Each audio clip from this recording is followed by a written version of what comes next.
और बढ़ते हैं आगे। मकर संक्रांति के मौके पर लाखों की संख्या में श्रद्धालु महाकाल की नगरी उज्जैन पहुंचते हैं और क्षिप्रा नदी में आस्था की डुबकी लगाते हैं। लेकिन क्या क्षिप्रा नदी का पानी नहाने के काबिल है? ऐसा इसलिए क्योंकि प्रदूषण बोर्ड की रिपोर्ट कुछ और ही बयां कर रही है। और ऐसे में सवाल है कि अगर क्षिप्रा नदी का पानी गंदा तो फिर श्रद्धालुओं के स्वास्थ्य के साथ खिलवाड़ क्यों? करेंगे चर्चा, लेकिन उससे पहले देखिए रिपोर्ट।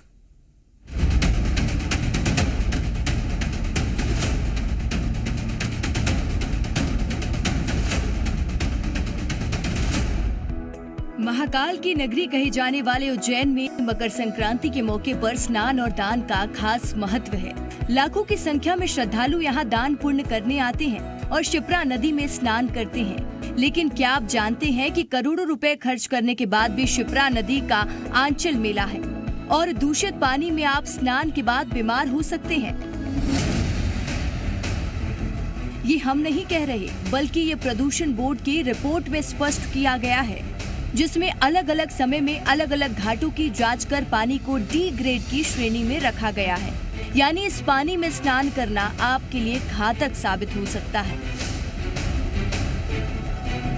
सन 80 के दशक से लगातार प्रदूषित हो रही मोक्षदायिनी मां क्षिप्रा को लेकर करोड़ों की राशि जो है अब तक प्रदेश सरकार द्वारा लगा दी गई है। बावजूद उसके कोई स्थायी निराकरण, इसको शुद्धिकरण को लेकर नहीं निकल सका है। हर साल जो श्रद्धालु हैं वो दूषित पानी में उनको स्नान करने पर मजबूर होना पड़ता है। क्षिप्रा नदी में मिल रहे गंदे नालों के कारण नदी का पानी बद से बदतर होता जा रहा है। इसके विरोध में निर्मोही अखाड़ा के महामंडलेश्वर अन्न त्याग कर पिछले 2 महीने से अनशन पर हैं। उनका कहना है कि जब तक क्षिप्रा नदी के शुद्धिकरण का काम शुरू नहीं होता, तब तक वो अनशन जारी रखेंगे। वापिस हमने थोड़ी सी आवाज उन तक पहुंचाने की कोशिश कर रहे हैं।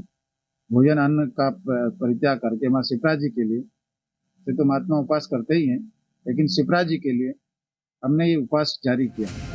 मकर संक्रांति के मौके पर श्रद्धालुओं के स्नान को देखते हुए अधिकारियों की ओर से फिर खाना पूर्ति का काम शुरू कर दिया गया है। हर साल की तरह इस साल भी कच्चा बांध बना दिया गया है, जो कि हर साल बारिश में बह जाता है।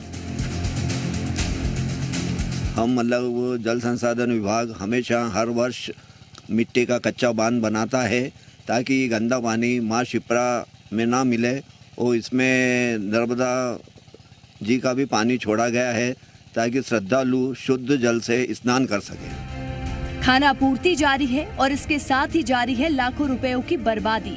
ऐसे में देखना होगा कि कब मामले में संबंधित विभाग की आंखें खुलती हैं और श्रद्धालुओं के स्वास्थ्य से हो रहा खिलवाड़ बंद होता है। जी मीडिया के लिए उज्जैन से राहुल राठौर की रिपोर्ट। और ज्यादा जानकारी लेंगे इस वक्त हमारे साथ उज्जैन से हमारे संवाददाता राहुल राठौर जुड़ रहे हैं। राहुल, सारी योजनाएं, सारा फंड धरा का धरा रह गया। क्षिप्रा की हालत क्या है आप भी जान रहे हैं, हम भी जान रहे हैं, और जो श्रद्धालु वहां पहुंचेंगे उनकी क्या हालत होने वाली है वो खुद भी सोच नहीं सकते।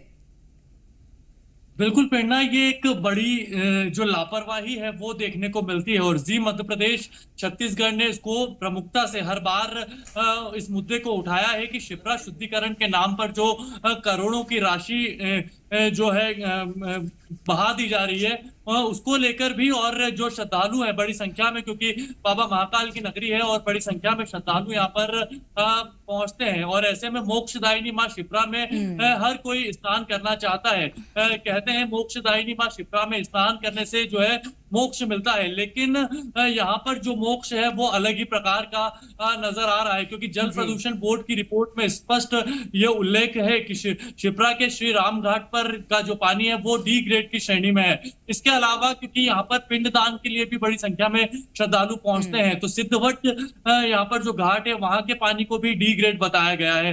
मंगलनाथ जहाँ पर भाग पूजन के लिए पहुंचते हैं वहां का पानी डी ग्रेड है। त्रिवेणी संगम जहाँ पर मकर संक्रांति के पर्व पर बड़ी संख्या में लोग पहुंचने वाले हैं और शनिचरी अमावस्या पर भी यहाँ पर लोग पहुंचेंगे, वहां के पानी को भी सी और डी ग्रेड की श्रेणी में रखा गया है। ऐसे में साफ अंदाजा लगाया जा सकता है कि जो खिलवाड़ है श्रद्धालुओं की स्वास्थ्य को लेकर वो किया जा रहा है। लगभग 700 करोड़ से अधिक की राशि अब तक लगाई जा चुकी है प्रेरणा, और जो है 598 करोड़ की राशि हाल ही में कैबिनेट में मंजूर भी हुई है, जिसमें बताया गया है कि जो कान्हा डाइवर्जन डक्ट परियोजना का नाम इसको दिया गया है, और इंदौर से जो खान नदी राहुल, एक सवाल ये भी है कि लगातार अधिकारी खाना पूर्ति करते हैं, अधिकारियों की मनमानी भी देखने को मिलती है, लेकिन सवाल ये है कि क्या कच्चा बांध बना देने से जो नदी का पानी है वो साफ हो जाएगा? देखिए, बिल्कुल कच्चा बांध बनाना इसका निराकरण, इसका स्थायी समाधान नहीं है। हर साल कच्चा बांध करीब 20 लाख रुपए की लागत से जो है जल संसाधन विभाग इसलिए बना देता है क्योंकि इंदौर का जो खान नदी का पानी है वो शिप्रा में ना मिल सके, और हर साल जब बारिश होती है तो वो मिट्टी का जो बांध है वो बह जाता है। यानी साफ स्पष्ट शब्दों में ये कहें कि 20 लाख रुपए हर साल बारिश में बह जाते हैं गंदे नाले में, और श्रद्धालुओं को उसके बावजूद भी दूषित पानी में स्नान करना पड़ता है। पिछले साल भी साधु संतों ने इसको लेकर विरोध किया। 13 अखाड़ों के जो संत है वो इसमें विरोध में उतरे, अनशन भी किया, लेकिन बावजूद उसके कोई निराकरण नहीं मिल सका। पिछले साल जो संतों को है आश्वासन दिया गया, लेकिन ज्ञानदास महाराज जो है, जो अभी भी अनशन पर हैं, उनका कहना है कि पिछले साल जो आश्वासन दिया गया वो झूठा आश्वासन था प्रशासन का, और वो उसी के चलते इस बार फिर पिछले 2 महीने से अनशन पर बैठ गए हैं। लेकिन इसके बाद भी कोई निराकरण नहीं निकल पा रहा है। प्रदेश कांग्रेस उपाध्यक्ष नूरी खान हो, उन्होंने जल सत्याग्रह किया, करीब 650 करोड़ की राशि घोटाले का इसमें आरोप लगाया। तो कई आरोप सरकार पर लगातार सन 80 के दशक के बाद से, जब से शिप्रा मेली हुई है और इसके जो योजना के लिए राशि सैंक्शन होती गई है, तब से आरोप लगते जा रहे हैं, लेकिन इसका जो निराकरण है वो नहीं निकल पा रहा है। इसके साथ ही क्योंकि बड़ी संख्या में कल अलग अलग घाटों पर श्रद्धालु पहुंचेंगे, तो उनको भी अब, क्योंकि प्रशासन और शासन की ओर से तो इधर ध्यान नहीं दिया जा रहा है, लेकिन जी मध्य प्रदेश छत्तीसगढ़ के माध्यम से हम यही अपील लोगों से करेंगे कि बिल्कुल राहुल, हमारी यही अपील है, क्योंकि लोगों के स्वास्थ्य के साथ खिलवाड़ होता हुआ दिख रहा है, और ये एक बार नहीं बार बार ऐसी ही तस्वीरें सामने आती है, और अधिकारी अपना पल्ला झाड़ लेते हैं, खाना पूर्ति करते हुए दिखाई देते हैं, और सरकार तक भी आवाज पहुंचनी बहुत जरूरी है। तमाम जानकारी के लिए बहुत बहुत शुक्रिया राहुल आपका। और तरकश में फिलहाल के लिए इतना ही। कल फिर हाजिर होंगे नई खबरों के धारदार तीर के साथ। तब तक के लिए आप देखते रहिए जी मध्य प्रदेश छत्तीसगढ़।